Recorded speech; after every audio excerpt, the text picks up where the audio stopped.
Hi friends, வணக்கம். எல்லோரும் எப்படி இருக்கீங்க? நம்ம இப்போ கன்னியாகுமரி நோக்கி பயணித்து கொண்டு இருக்கிறோம். இப்போ நம்ம காரில் போயிட்டுருக்கோம்.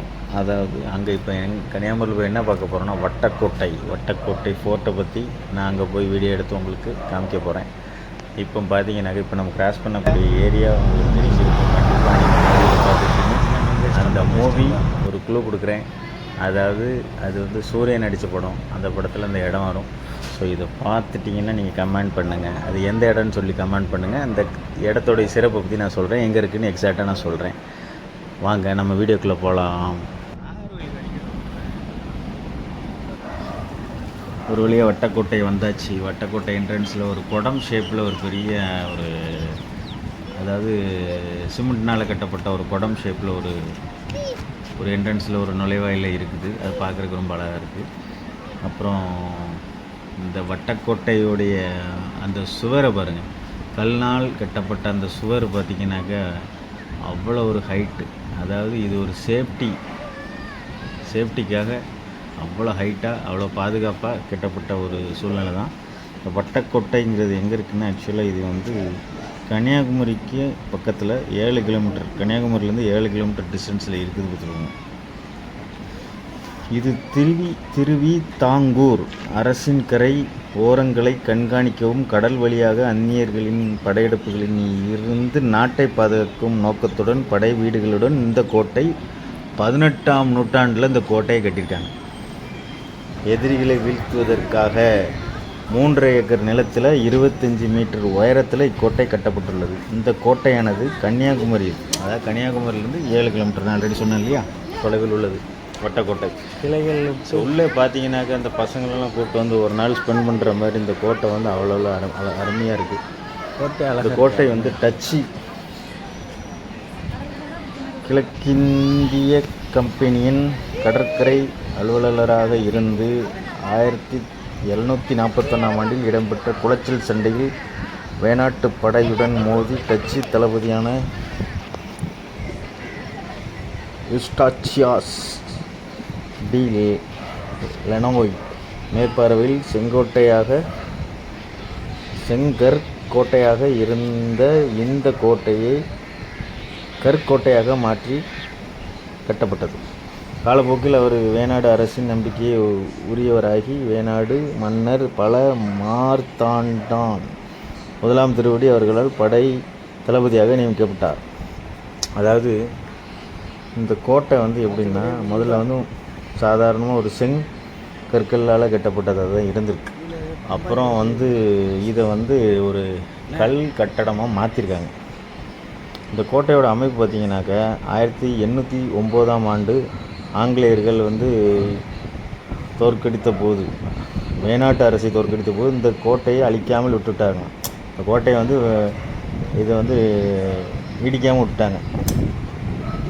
இது உள்ளே பார்த்திங்கனாக்கா பீரங்கிகள் கொண்டு செல்ல வசதியான சாய்த்தளம், அந்த சரிவான, அதாவது கோட்டைக்கு மேலே பீரங்கியை கொண்டு போய் நிறுத்தி அதிலிருந்து அவங்க வந்து எனிமிஸ் அட்டாக் பண்ணுறதுக்காக இந்த கோட்டையானதில் அந்த மேல்தளத்துக்கு மேலே ஏறுறதுக்கு இப்போ நம்ம நின்றுட்டு இருக்கிறது மேல்தளம். இங்கேருந்து பார்த்திங்கனாக்கா இந்த வியூஸ் பாருங்கள், அந்த கடற்கரை வியூ வந்து அவ்வளோ அருமையாக இருக்கும். இந்த நுழைவாயில் ஆக்சுவலி இதில் ஒரு ப்ளஸ் என்னென்னா, வேணாட்டு அரசின் சின்னமான யானை சிலைகள் வரவேற்கின்றன. அதாவது இந்த யானை சிலைகள் வந்து இதில் என்ட்ரன்ஸில் நம்மளை வரவேற்கிற மாதிரி ஒரு சூழ்நிலைகள் இருக்கும்.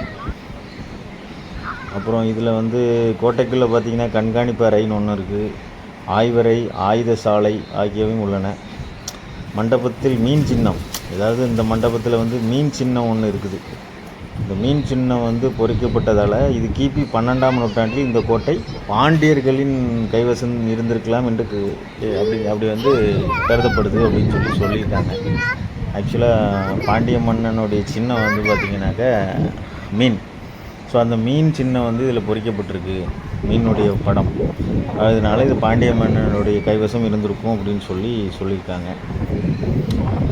இங்கே வந்து தற்போது இந்த கோட்டையில் வந்து சில பாகங்கள் கடலுக்குள் அமைந்திருக்கின்றன. இந்த கோட்டைகளோட சில பாகங்கள் வந்து கடலுக்குள்ளே இருக்குது.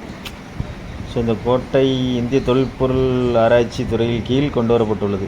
இப்போ வந்து நம்மெல்லாம் பார்க்குறதுக்கு வாய்ப்பாக தொல்பொருள் ஆராய்ச்சியுடைய கஸ்டடியில் இந்த போர்ட் வந்துட்டு இந்த துறையானது அண்மையில் இந்த கோட்டையின் புனரமைப்பு பணிகளை மேற்கொண்டது.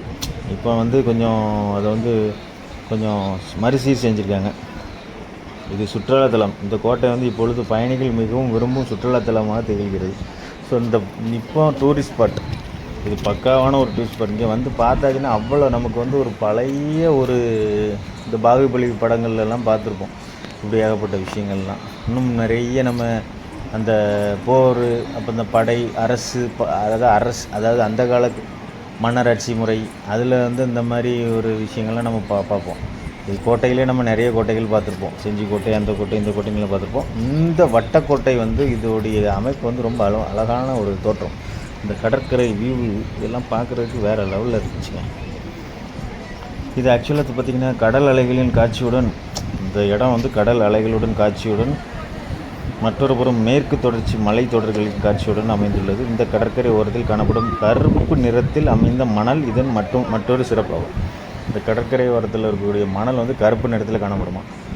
ஒரு பக்கம் இந்த கடல், அப்புறம் மறுபக்கம் மேற்கு தொடர்ச்சி மலைகளின் காட்சி. ஸோ இது ரெண்டுமே இந்த கோட்டையிலேருந்து பார்த்தாச்சுன்னா அந்த வியூ பாயிண்ட்டு உங்களுக்கு எப்படி இருக்குன்னா ரெண்டுமே இதில் கவர் ஆகும். ஸோ இந்த மாதிரி இடத்துக்கு நீங்கள் ஃபேமிலியோடு ஒரு நாள் ஸ்பெண்ட் பண்ணி நீங்கள்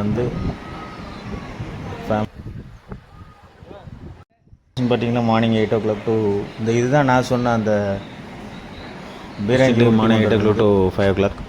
இதுதான் அந்த பீரங்கி ஏற்றி செல்லக்கூடிய ஏற்ற அதுக்குரிய சாய்வுத்தளம். இதுக்குள்ளே இந்த மாதிரி ஒரு சின்ன சின்ன ரூம்ஸ்லாம் இருக்குது. இந்த மாதிரி டூரிஸ்ட் ஸ்பாட்டுகள் நம்ம சேனல்கள் அடிக்கடி நம்ம வீடியோ போட்டுக்கிட்டே இருப்போம். அதை தொடர்ச்சியாக நம்ம வியூவர்ஸ் பார்க்கணும், நம்ம சப்ஸ்கிரைபர் பார்க்கணும். மேலும் தொடர்ச்சியாக நம்மளுக்கு லைக் பண்ணுங்கள், ஷேர் பண்ணுங்கள், கமெண்ட் பண்ணுங்கள், சப்ஸ்கிரைப் பண்ணுங்கள் ஃப்ரெண்ட்ஸ், கமெண்ட் பண்ணுங்கள் ஃப்ரெண்ட்ஸ். இந்த வட்டக்கோட்டை உங்களுக்கு பிடிச்சிருந்தா நீங்களும் இங்கே போயிட்டு அனுபவம் இருந்துச்சுனாலும் நீங்கள் கமெண்ட் பண்ணுங்கள். ஸோ நம்ம வீடியோ இதுடன் முடித்துக்கொள்கிறோம். அதனால் நம்ம கோட்டையை விட்டு அப்படியே வெளியே வந்துக்கிட்டு இருக்கோம்.